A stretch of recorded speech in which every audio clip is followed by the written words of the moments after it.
प्यारे प्यारे साथ संगत जी, बड़े प्यार से कहिए धन निरंकार जी। साथ संगत जी, आप हमारे चैनल पे नए हैं तो चैनल को सब्सक्राइब जरूर कर दें और कमेंट बॉक्स में धन निरंकार जी जरूर लिखे। साथ संगत जी, बारिश में गरीब जामुन वाली पहाड़ी पर बसे एक गांव में ममता भयंकर बारिश में जामुन बेच रही थी। ताजे ताजे काले काले जामुन ले लो, बढ़िया या ताजा जामुन ले लो।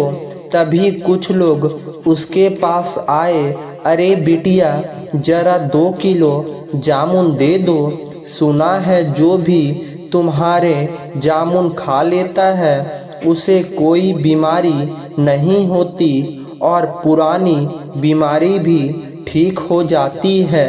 हाँ भैया, आप तो जानते हैं मेरा भाई केमिस्ट्री में कितना तेज है। वह जंगलों से नई नई जड़ी बूटियाँ ढूंढ कर लाता है और उसका रस इन जामुन में मिला देता है, जिससे सारी बीमारियाँ ठीक हो जाती है। अरे वह क्या बात है। ममता ने उन्हें जामुन दे दिया और वह सब लोग पैसे देकर चले गए। घर बारिश और ज़्यादा तेज होने लगी, बिजली कड़कने लगी। धीरे धीरे उसके सारे जामुन पानी में गल गए। तभी एक लड़का रोहन उसके पास आया। ममता, यह सारे जामुन तुम मुझे दे दो। रोहन, तुम हर रोज मेरे पास आते हो और सड़े गले जामुन लेकर चले जाते हो, ऐसा क्यों? ताकि तुम्हारा नुकसान ना हो। ममता को रोहन सारे सड़े गले जामुन लेकर वहां से चल गया। जामुन बेचकर रात में ममता जब घर पहुंचती है तो उसका छोटा भाई विजय, जो कि अपाहिज था, वह कुछ जड़ी बूटियों से रस निकाल रहा था। विजय, यह क्या बना रहे हो तुम? दीदी, हमारे घर के पीछे जो जंगल है उसमें नए तरीके की मुझे कुछ जड़ी बूटियाँ मिली है। अगर इसका रस मैं जामुन में मिला दूंगा तो कैंसर जैसी घातक बीमारियां भी ठीक हो सकती है। क्या बात है विजय, तेरे लिए तो मैं दिन रात मेहनत करती हूँ ताकि तेरी पढ़ाई ना रुके।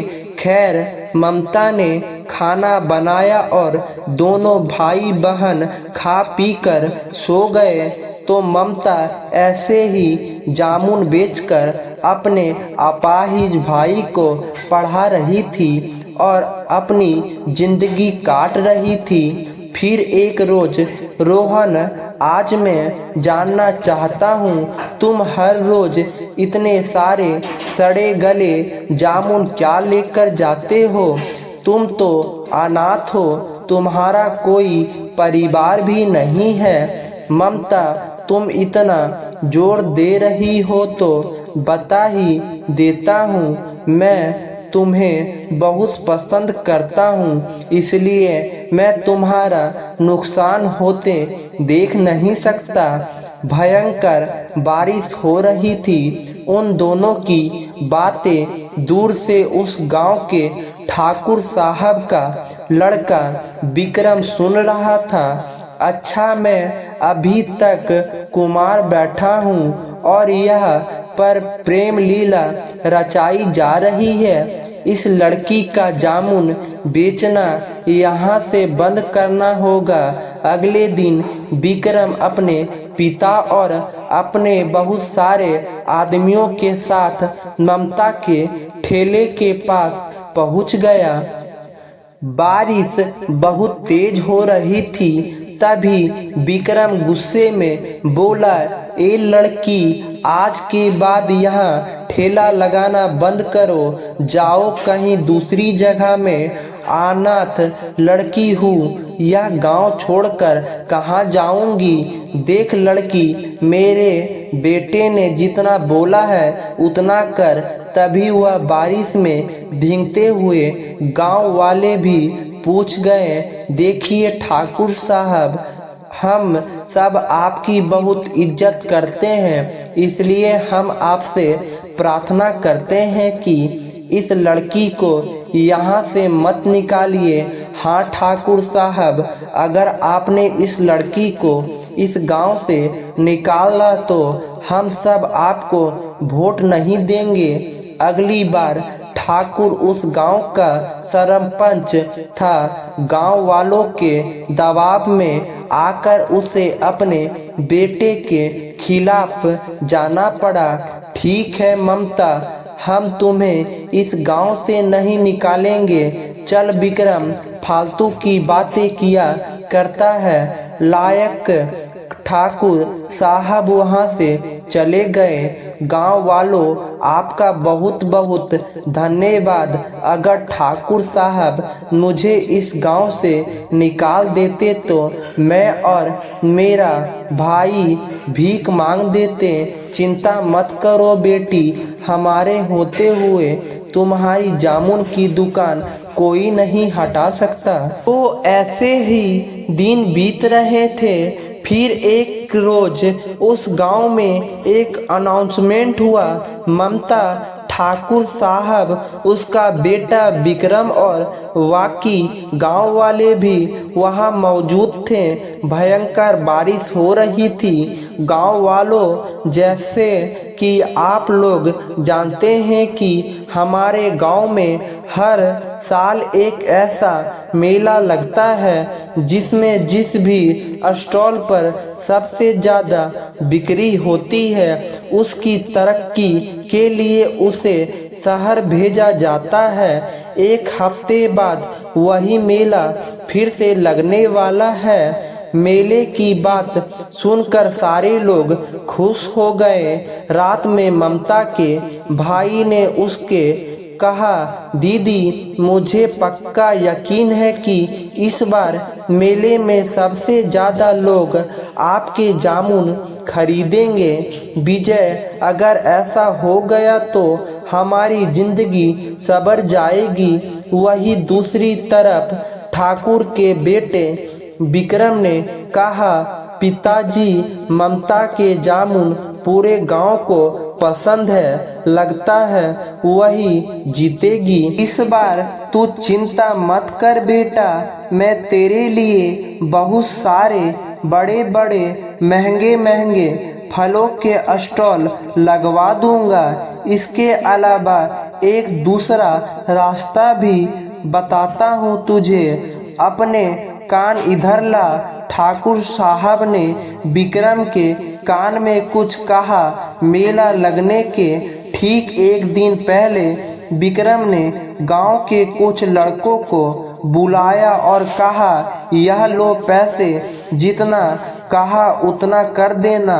ठीक है विक्रम भाई, काम हो जाएगा। शाम को ममता जंगल से ढेर सारे जामुन लेकर अपने घर की तरफ लौट रही थी। तभी रास्ते में वही लड़के आए और पीछे से ममता की आंखों पर पट्टी बांध दी, उसके सारे जामुन गिरा दिए और उसका ठेला तोड़कर वहां से भगा गया।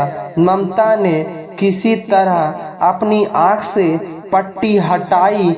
हे भगवान, यह सब क्या हो गया। बेचारी रोती हुई अपने घर चली गई।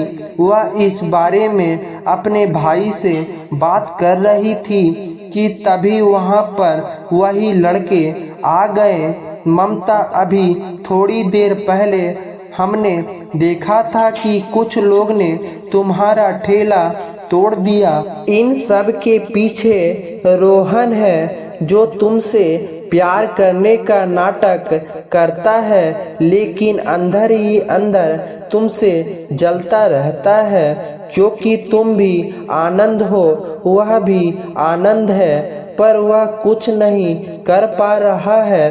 तुम्हें आगे बढ़ता देखा वह तुमसे जलने लगा है। इतना बोलकर वह लड़के वहां से चले गए। गुस्से में ममता तुरंत रोहन से जाकर मिली। रोहन में भी दिल में तुमसे प्यार करने लगी थी, पर अच्छा हुआ मेरी आंखें खुल गई।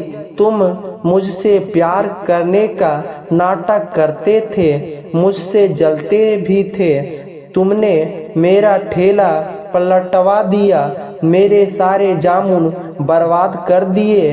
एक मौका लगा था हाथ आगे बढ़ाने का, वह भी तुमने मुझसे छीन लिया। ममता, तुम्हें कोई गलतफहमी हुई है। मुझे कोई गलतफहमी नहीं हुई है। गांव वाले मेरी बहुत फिक्र करते हैं।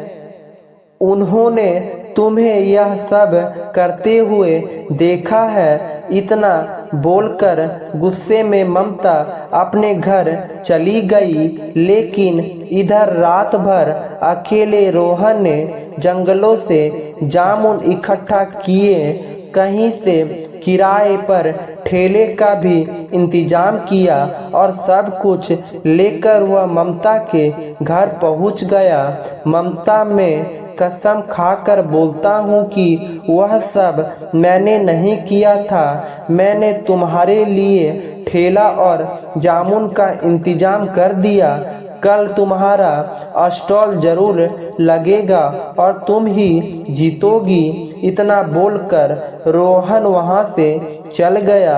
इधर ममता के भाई ने कहा, दीदी, मुझे नहीं लगता कि रोहन भैया ने ऐसा किया होगा।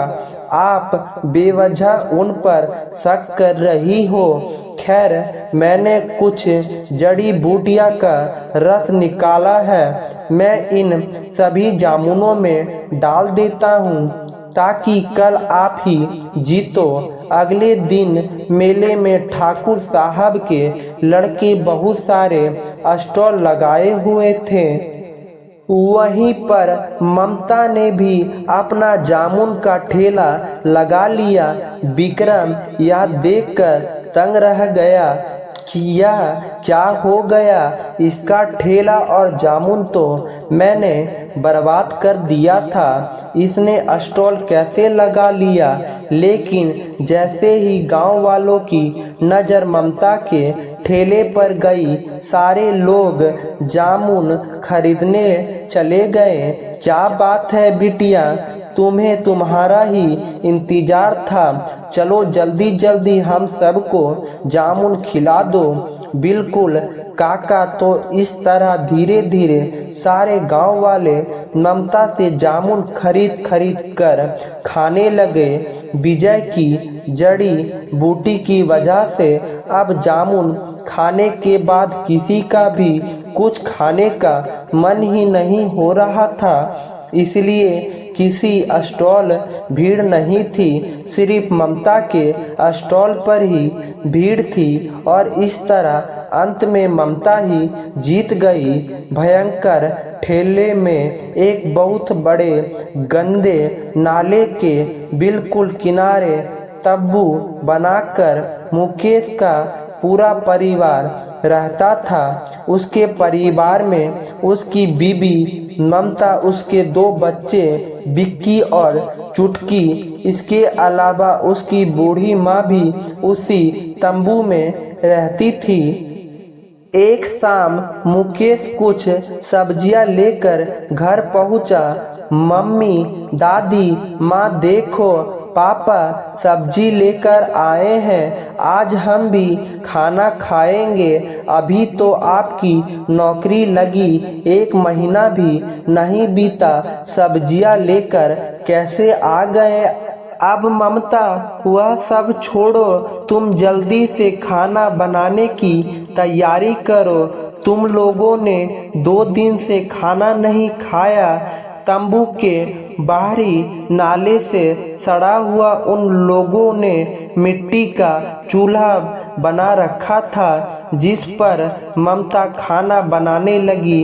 पूरा परिवार खाना बनाता देखकर ही खुश हो रहा था क्योंकि उन्हें भूख की असली कीमत पता चल चुकी थी। खाना बनाने के बाद सभी लोग एक साथ बैठकर वहीं नाले के किनारे खाना खाने लगे। चलो कम से कम आज खाने को तो मिला। पापा, इससे पहले कद्दू की सब्जी अच्छी नहीं लगती थी लेकिन आज तो बहुत स्वादिष्ट लग रही है। बिटिया, जब भूख लगती है न तो सब कुछ अच्छा लगने लगता है। उन लोगों ने खाना खाना शुरू ही किया कि तभी नाले से कुछ मेंढक उछलकर उनके खाने में गिर गए। इससे सारा खाना बर्बाद हो गया। राम राम राम राम, सारा खाना गंदा हो गया। कोई बात नहीं दीदी माँ, मेंढक ही तो गिरा है, हम यह गंदा खाना ही खा लेंगे। भूख रहने से बेहतर है। विक्की की बातें सुनकर मुकेश और ममता की आंखों से आंसू झलक पड़े। नहीं बेटा, यह मेंढक गंदे नाले से निकला है, यह खाना खराब, हम सब बीमार हो जाएंगे। लगता है आज भी हमारे नसीब में खाना नहीं है। यह तो अच्छा हुआ कि एक दो निवाने से ने खा लिया थे और एक बार फिर से सब भूखे ही सो गए। लेकिन वह लोग चैन से सो भी नहीं पा रहे थे क्योंकि वह बहुत बुरी बदबू आ रही थी और बड़े बड़े मच्छर भी काट रहे थे। इतने बड़े बड़े मच्छर और इतनी बुरी बदबू हम लोगों को ज़्यादा दिन तक जिंदा नहीं रख पाएगी। अब क्या कर सकते हैं अम्मा, गांव वालों ने तो हमें गांव से निकाल दिया। अब इसी बदबू में हमें जीने की आदत डालनी पड़ेगी। आखिर मुकेश के परिवार को गांव वालों ने क्यों निकाल दिया था और वह लोग गंदे नाले के किनारे रहने को क्यों मजबूर हुए, यह जानने के लिए कहानी में थोड़ा पीछे चलना होगा।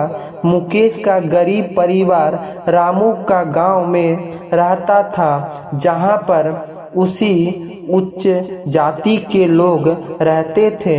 मुकेश की शादी हो गई थी लेकिन मजदूरी के अलावा कोई अच्छा काम उसे नहीं मिल रहा था जबकि वह पढ़ा लिखा था। फिर एक शाम मुकेश गांव की चाय की टपरी पर बैठकर अखबार पढ़ रहा था। सरकार की तरफ से सफाई कर्मचारी की जगह निकली है। चाचा, यह अखबार मैं आज भर के लिए अपने घर ले जा सकता हूँ? हाँ हाँ हाँ, ले जाओ। वैसे भी अब तो शाम हो चुकी है, पूरा अखबार मैंने पढ़ लिया है। मुकेश अखबार लेकर खुशी खुशी घर आया और आते ही अपने परिवार और बच्चे से बोला, ममता माँ, मुझे लगता है अब हमारी गरीबी दूर हो जाएगी।